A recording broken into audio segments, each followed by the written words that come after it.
The following program was produced by an independent community producer. The opinions expressed do not necessarily reflect those of the ECAT staff or board of directors. Good morning, good afternoon, good evening, good night. It's the Ron Van Dam Show. Hold on tight, things can get a bit weird, if you like that sort of thing. Hey, welcome to the program. Thanks for coming. You are so welcome. Thanks for listening to the show. Once a week, I come into this studio and I do the radio show that I usually just sit in a studio. Today, this has the camera and you can watch me move my arms as I talk.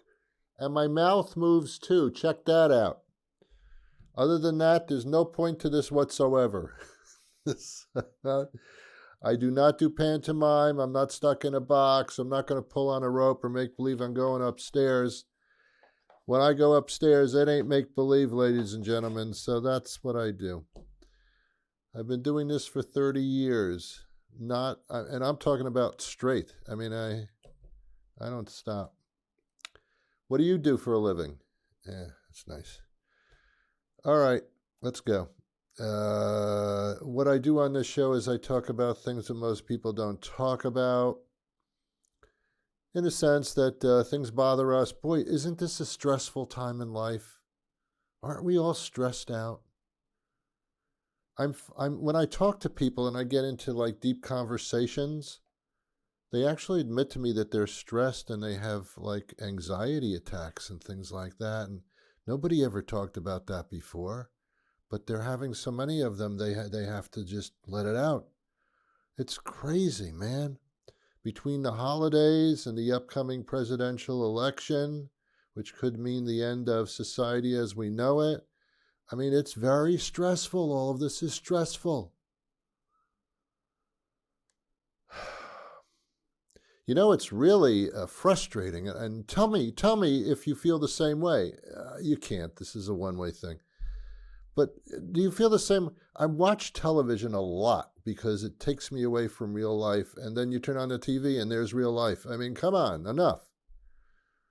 So I'm watching TV and all the shows are like cooking shows. And the commercials are for these burgers with grease dripping off of the bacon between the buns and some god-awful thing from Chick-fil-A that looks like there's a outbreak of worms on top of a patty of chicken. I don't know what that thing is. Chef shows like Louisiana cooking, add like 72 pounds of salt and get your crawdaddy fish out, and it's just like I can't eat that stuff. And you shouldn't eat that stuff. Here's the difference between young people and old people.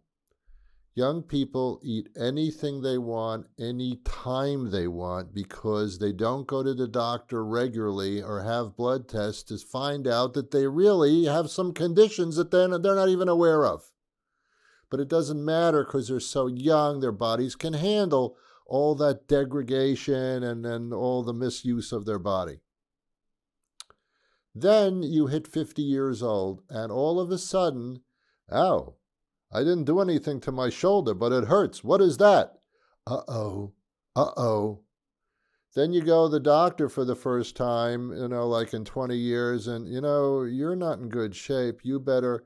And then they start prescribing pills to you for all different kinds of conditions. It doesn't matter what it is. The older you are, the more pills you take. I've told you before on this show, it doesn't matter how old you are. You don't say your age. I'm 23, I'm 59. You don't need to say that. You ask to find out somebody's age. You simply say to them, how many pills do you take on a daily basis? And if it's more than 2, you're well over 50. When you get up to the 4 to 6 range, you're in your 60s and 70s.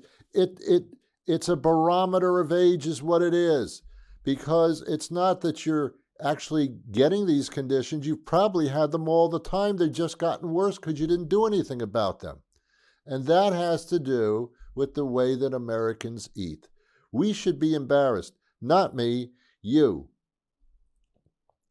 Cakes and pies and sugars and sodas and artificial sweeteners made in a chemical lab, the same place that they made COVID. They're making artificial sweeteners in every single drink. Everything is dangerous for you in large, even the good things in large quantities aren't good for you. And television is smothered with all these horrible food ideas that are so rich in fat and sugars and salt. You can't go into a restaurant with prepared, there's salt in everything. There's salt in the salt. It's crazy, man. They cook in fat. Fat. I thought I wasn't supposed to have fat. This is all cooked in fat. That's why it tastes so good. And then you buy things in the frozen food section, and there's preservatives in them. How do you think they'd stay in the box? If they didn't have preservatives, the food would run away. They're preserved in there with all kinds of chemicals and salts and formaldehyde. I don't know what the hell they do to preserve the stuff. Chemical names I've never heard of. Monodoxoloxo, monodextrose, dichlorophyllene flinidin, Mitensteitenflatenkiten, all these kinds of chemicals. I don't know what they are. I don't even think they are real chemicals. They're just stuff they've thrown in there with chemical names. They're not on the periodic chart. And yet we eat all of this stuff because it tastes good. It's like our lives. If it looks good, we consume it, not thinking about the ramifications of it, both nutrition-wise and politically. It's time, ladies and gentlemen of the jury, before you deliberate, it's time to start thinking about the consequences of things. Start thinking about the consequences of things.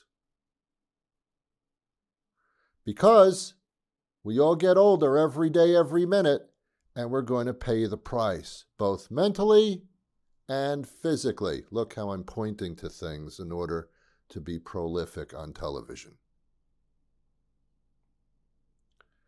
Boy, Ron, did you get up on the wrong side of the bed? Yeah, both sides are wrong, to be honest with you. Yeah, I got up on the wrong side. Got a little pain in my shoulder. So what? So do you. How well do you sleep overnight? Not well. The older you get, the more you pee. I don't care who you are. It's just the way it is. That's what happens. You can't hold it anymore. It's like my attitude. I can't hold it in anymore. Sleep well, my butt, I'll say. Do you sleep well? No. When I was a child, I slept well. I would go to bed and I'd stay in bed, and when it was time to get up, I wouldn't get out of bed. I just stayed in bed, fell back asleep. I slept really well as a child. Man, did I have sleeping down to a science when I was a kid. I wanted to go to bed and I never wanted to leave the bed. I was like a senior citizen with a bad hip. I did not want to move at all.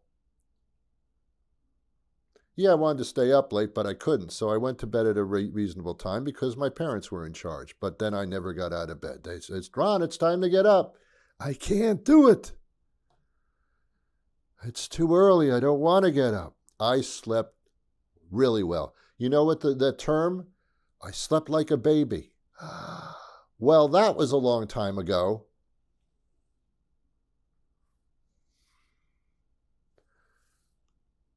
I slept like a baby is a viable phrase. I slept like a 50-year-old stressed out idiot is not applicable. The older you get, the less you sleep. There's more on your mind. You have to deal with life. When you're a child, there's a lot of stuff happening, but your parents are taking care of everything. You don't even know what an invoice is. You don't know how to add yet. They take care of everything. They pay the bills. You got shelter. You got food. You got a schedule, you got sports, let's take them to soccer, all that kind of stuff. All you do is just like flex your finger and say, next, please. Take me to the next place, please. That's when you were a kid. Sure, life was easy. Sure, you could sleep. Sure, you had things to look forward to. Then you become an adult. Uh-oh. The realization kicks in. Now, life is a beautiful, wonderful thing. But it's different when you get a little bit older. Things start to happen. There are consequences to things. But the one consequence that we never really seem to get until we're diagnosed accordingly is how we eat, the nutrition, and how we think. We're idiots. The only way anybody stops smoking is if they show you a picture of your torn up, corroded liver. Then you go, uh-oh. Or a little picture of your kid realizing that your kid will probably never see you past the age of 5 for them. You go, uh-oh, and then maybe you stop smoking or you cut down. Because we have to be like really shoved up against the wall with problems before we'll do anything about it. And it's the proactive ones that have the anxiety because then they're always worried about everything. You cannot win. You cannot win. I'll admit this is not a pleasant program. Anyway, yeah, man, we're bombarded by commercials and marketers that want us to do things that are good for them and bad for us. Good for them because they'll make a lot of money. Bad for us because they'll decay us down into nothing. So watch what you put in your mouth and watch what you put in your brain. Don't let them get you. Don't let them cloud you up. Either here or up here. All right, enough of that. I'd love to end the show here, but I can't because I'm committed to 30 minutes. So I'm stuck. You can go somewhere. I mean, no one's holding you here. I'm stuck. It's a nice place. There's heating here. There's a little bar over there with many of the finest alcohols ever created by man, and I appreciate that. Over here, there's a bunch of women that... oh, never mind. Okay.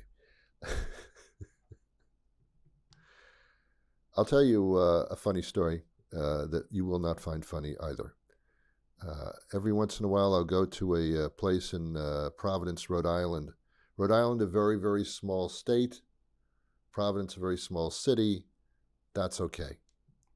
They have a thing called the Providence Performing Arts Center. They call it PPAC, which I thought was a grocery item in the frozen food section. But it's not. It's a performing arts center, so to speak. A beautiful, beautiful venue.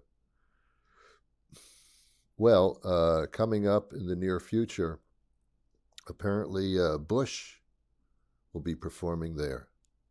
And I thought, oh my God, that might be interesting to get the insights on a former president who got us into a war in Iraq that did not turn out well for anybody, just sat back and let his vice president Cheney just,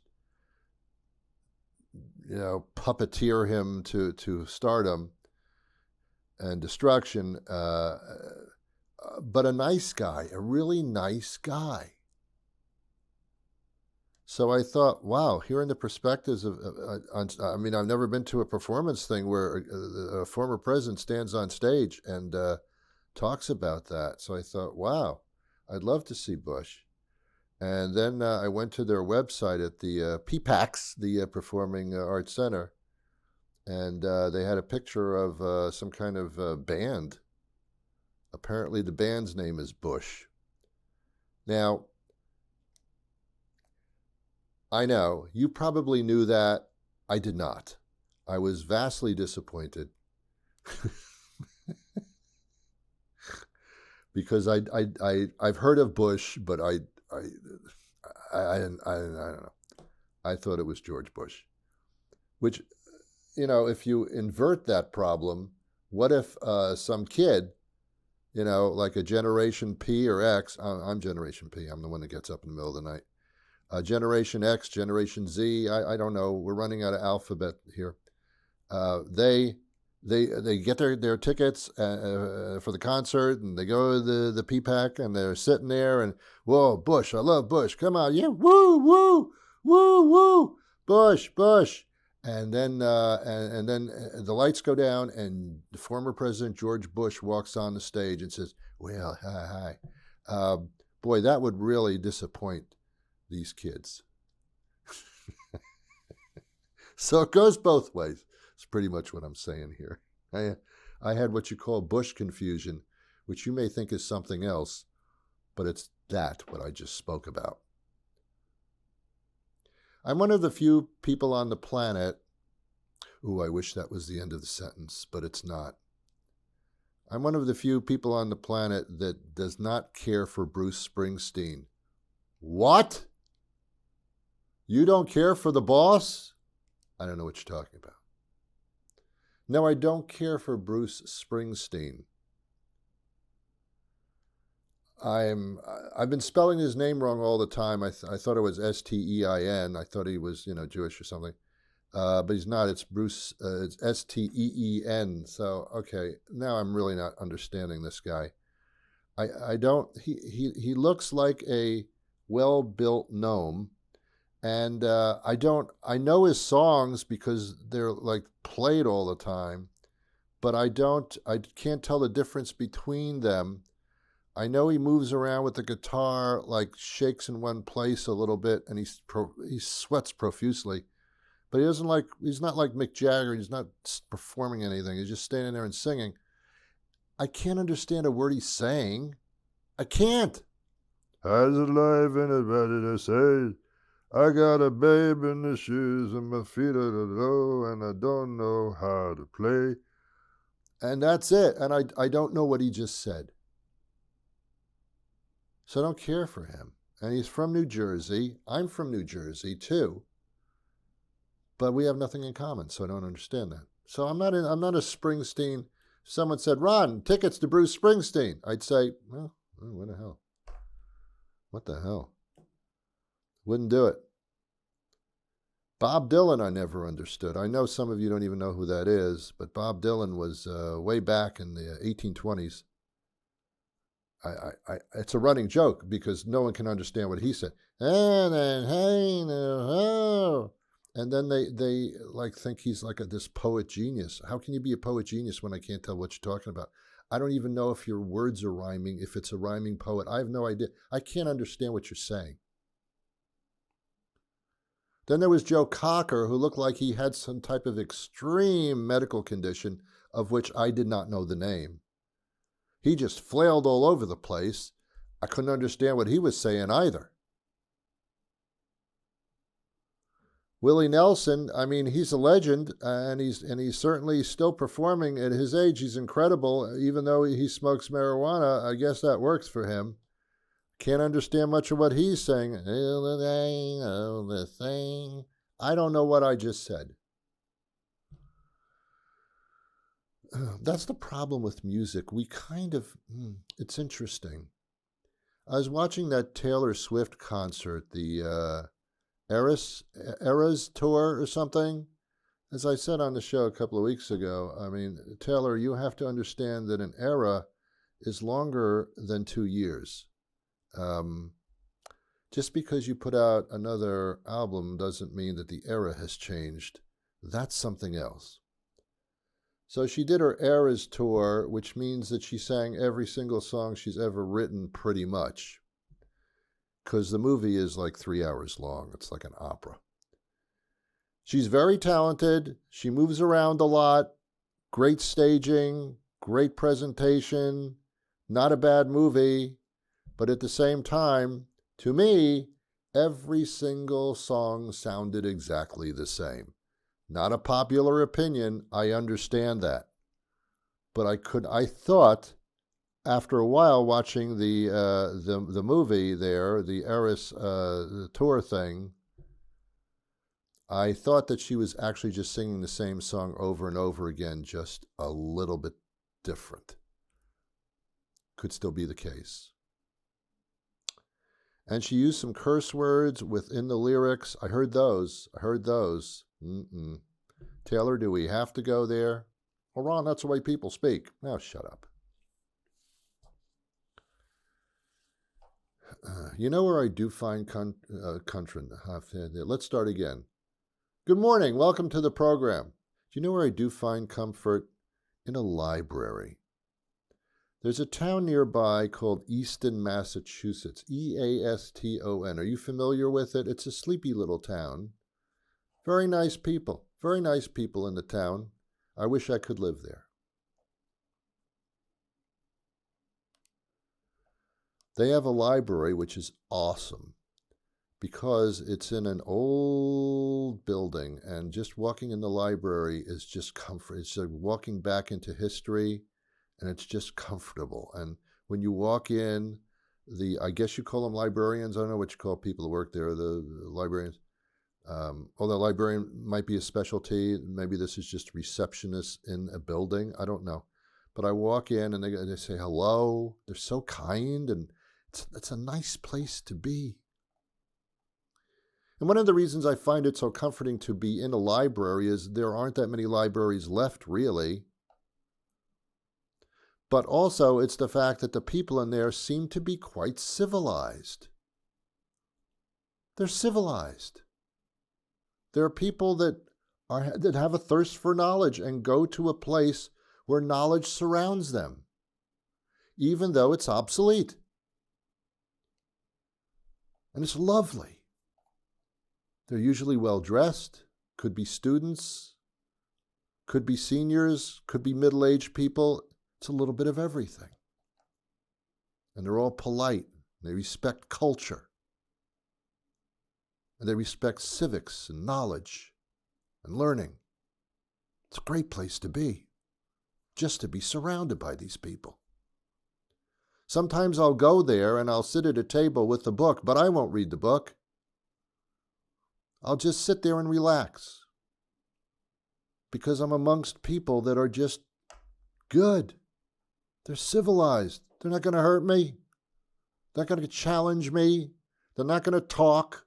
They're not going to click their chewing gum. They're not going to eat noodle soup in front of me. They're civilized people. I like that, at least for a change. Best part? You can't talk. Oh my God, there's a place I can go where you can't talk? Yes. Or you could go to a monastery. That's fun too. But then you have to drive there, and there's not that many of those. At the library, you can't talk. You can't go, hey, Bob, what'd you have for dinner? Hey, shh. Shh. Read the sign. Be quiet. Okay. Sorry. I love that. And it's not like there's police or anything. You don't need police because the actual people in the library who are there as consumers, they'll tell you to shut up. They have no problem with that. I went fishing. Shh, could you please be quiet? It's a library. Oh, it's a library.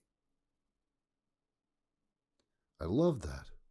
It's just peaceful and quiet. Because people are reading. You can't read when there's noise around you, when other people are talking. It's annoying. People sit there and read.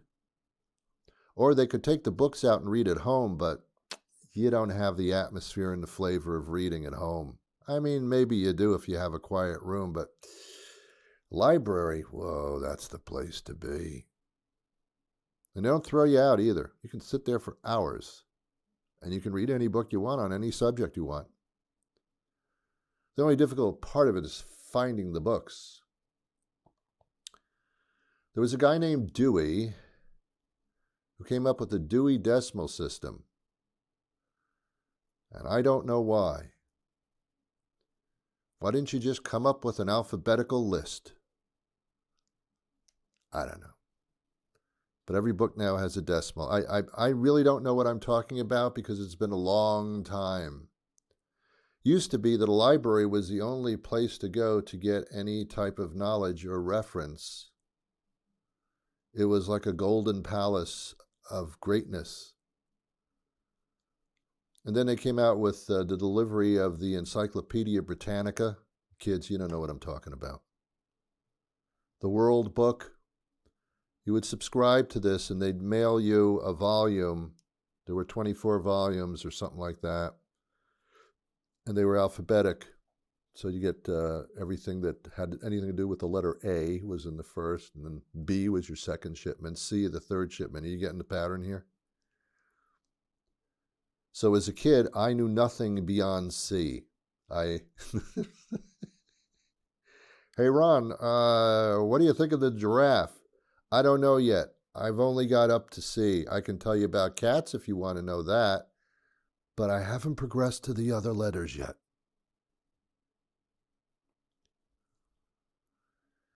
And then came the internet. Oh my God. The lazy man's lobster. Oh God. You can just sit in a chair and stare at a screen and learn. I guess at least you're learning something, assuming that the content that you're seeing on the screen is accurate. But it doesn't matter anymore because there are no accurate facts. There are no factoids. There's just people's opinions of what's true. And that's shameful too.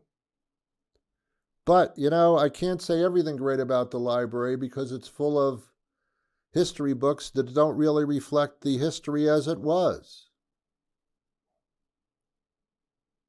In some libraries across the country, some of the books have been removed. I don't know. Some of them are wrong, or inaccurate, or based on tradition, or stories heard as opposed to actual factoids. So yeah, the library wasn't perfect and isn't perfect now, but it is good for one thing, and I don't care, and that's being quiet. Love it. I love that. Thank you, library. I love your policies. It's nice. Good stuff. And that's a nice library, too. Have you been to this library in Easton, Massachusetts? If you don't live in Massachusetts, I would book a flight to Boston specifically to go to this Easton Library. It's very nice. They call it the Easton Free Library. Guess why? You got it. All right. I'm running out of time. I've got like 2 minutes, so why get involved in anything else? I could cut the show short, but then they're just going to run ads actually for the library. To be honest with you, it's probably what you'll be seeing if I'm not here. I really don't know. I don't know what you see. I don't even know when I'm on anymore.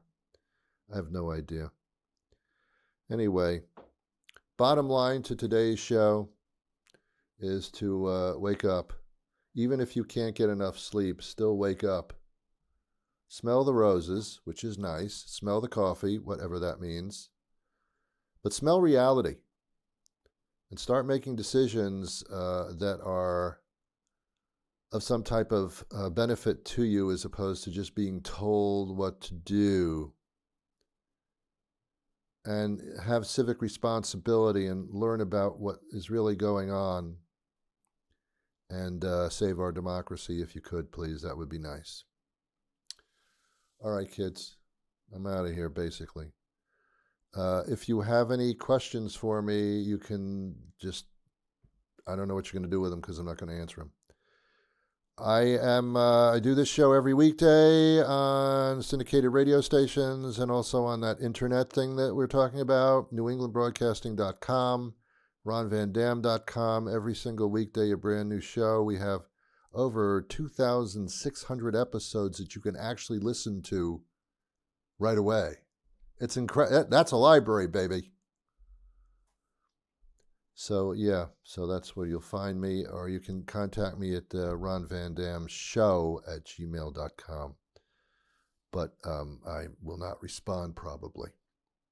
And that's the story. Have yourselves a wonderful time. I'll be back again next week with another show. Until that time arrives, I wish you peace.